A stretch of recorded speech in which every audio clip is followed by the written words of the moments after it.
Hello everyone, आज है 12 सितंबर और आज इस वीडियो में हम बात करेंगे oil and natural gas corporation के बारे में, जिसको हम ओएनजीसी के नाम से भी जानते हैं। 134 रुपए के आसपास ये शेयर ट्रेड कर रहा है और वीडियो में हम डिस्कस करेंगे कि मौका बन रहा है कि नहीं, क्योंकि अभी जो सिग्नल्स नजर आ रहे हैं वो बुलिश सिग्नल यहां पर नजर आ रहे हैं। तो वीडियो को शुरू करो उससे पहले अगर आपने अभी तक चैनल को सब्सक्राइब नहीं किया है तो प्लीज अभी इसे सब्सक्राइब कर लीजिए, क्योंकि आगे भी बहुत सारे वीडियोस हैं जो आपको काफी ज्यादा हेल्प करेंगे। तो oil and natural gas corporation limited 133 रुपए का ये शेयर है और पिछले एक महीने में देखें तो 4% तक टूटा है।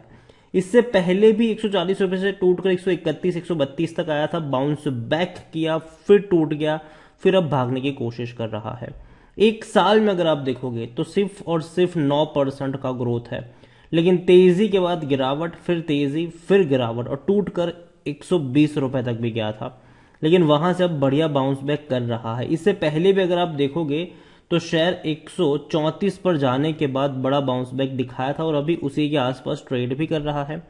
यहां पर अगर आप 5 साल का ग्राफ लोगे तब तो 20% की गिरावट है। टूटकर बिखरा था ये शेयर, टूटकर बिखरा था, 65 रुपए तक गया था, लेकिन उसके बाद बढ़िया बाउंस बैक किया। अभी करेक्शन आया है लेकिन ऊपर जाने के चांसेस ज्यादा है। रीजन ये है कि उड़ती उड़ती खबरें भी कई सारी आ रही है कि जो गैस की कीमतें हैं उसमें बढ़ोतरी हो सकती है, गैस की कीमतों में बढ़ोतरी हो सकती है। और एक और बड़ी खबर यहां पर यह भी है कि ओएनजीसी ने 6 कॉन्ट्रैक्ट साइन किए हैं for 3 offshore field in each Arabian sea and bay of Bengal.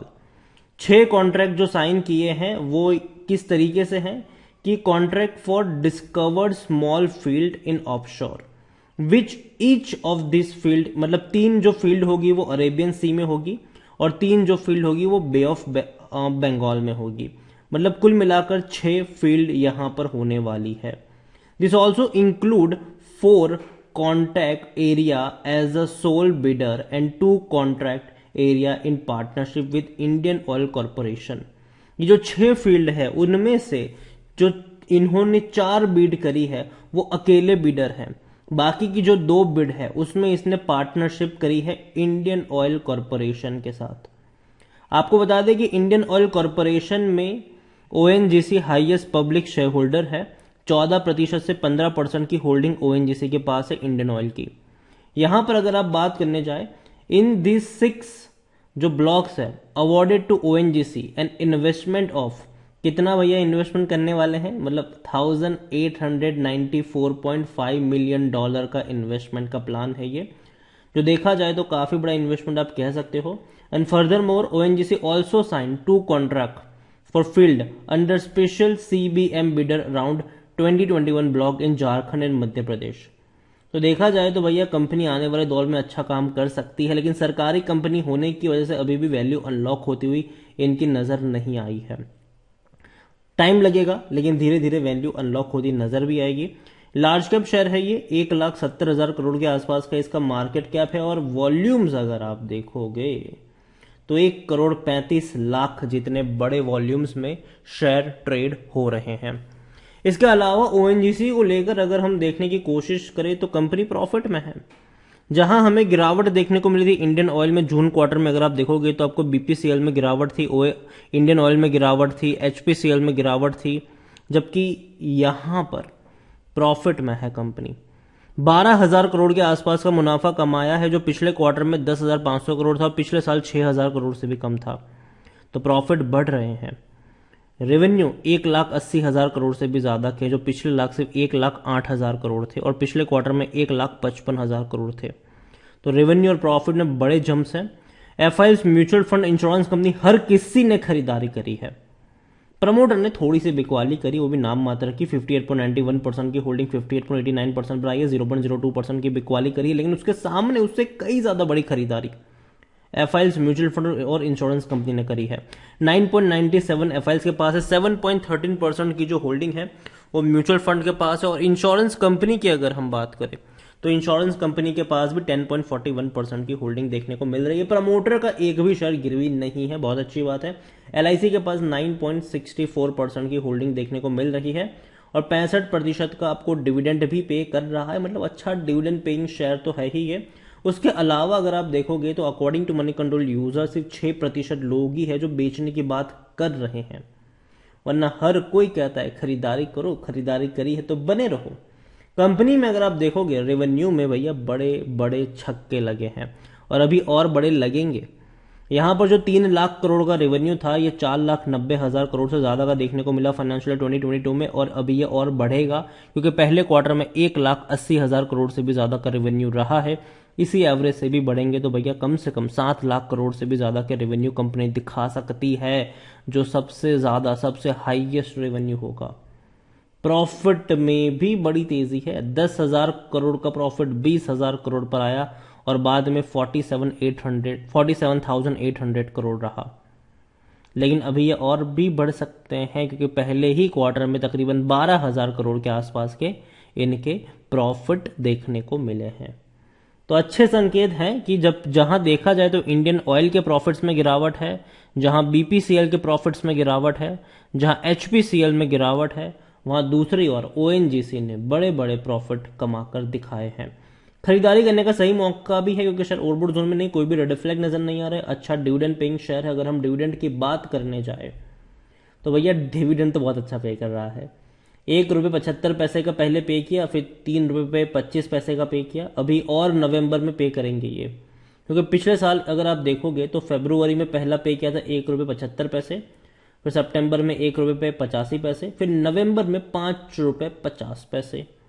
इस बार 2 बार पे किया है, सब फरवरी और अगस्त में। नवंबर में दोबारा हो सकता है कि 5 रुपये का डिविडेंड पे करता नजर आए ये। यहां पर अगर बात करो तो भैया लॉन्ग टर्म में पैसा बना है, करंट प्राइस भी कम है इसकी। होल्डिंग के बारे में अगर हम देखें तो 58.89% की बहुत बड़ी होल्डिंग प्रमोटर के पास है, सरकार के पास है। बहुत सारी होल्डिंग रिटेल और मतलब रिटेल वर्ग के पास उतनी ज्यादा नहीं है, लेकिन बड़े बड़े फंड हाउसेज के पास ज्यादा है। 13.31% की होल्डिंग जो रिटेल और अदर्स के पास है, उसमें से भी रिटेल इन्वेस्टर के पास बहुत कम है। 2.38% की छोटी सी होल्डिंग ही रिटेल इन्वेस्टर के पास है। बड़ी होल्डिंग बड़े बड़े फंड हाउसेज जो है वो लेकर बैठे हुए हैं। उसके अलावा अगर एक और बड़ी चीज के बारे में हम बात करें तो मार्केट जो है वो इस पर बुलिश दिखाई दे रहा है। 134 रुपए पर शेयर ट्रेड कर रहा है ओएनजीसी का। स्टॉप लॉस दिया गया 120 का और टारगेट 150 रुपए का टारगेट है यहां पर। और यहां पर अगर आप देखें तो ONGC has been mark lower highs and high and lower low since March 2022। और देखा जाए तो हमें करेक्शन भी देखने को मिला है, लेकिन सपोर्ट की अगर हम बात करें, हिस्टोरिकल सपोर्ट की बात करें, तो वो 130 रुपए के आसपास देखने को मिल रहा है। और कहीं ना कहीं आने वाले दौर में जो इसका आरएसआई जो इंडिकेट कर रहा है वो ये कर रहा है कि यहां से बाउंस बैक आपको देखने को मिलेगा होगा और 150 रुपए तक ये जा भी सकता है। हालांकि 120 रुपए का स्टॉप लॉस यहां पर होना चाहिए, कहना है उनका। मेरा सिंपल है कि खरीदारी करी है, बने रहो। फ्रेश बाइंग की जहां तक मैं बात करूंगा, डेफिनेटली आप खरीदारी कर सकते हो, और इवन अगर टूटेगा भी तो और क्वांटिटी नीचे ऐड कर सकते हो। देखो अभी एक चीज है जो इस शेयर को परेशान कर सकती है और वो है बढ़ता इन्फ्लेशन। ठीक है, बढ़ता इन्फ्लेशन शायद इसको परेशान कर सकता है।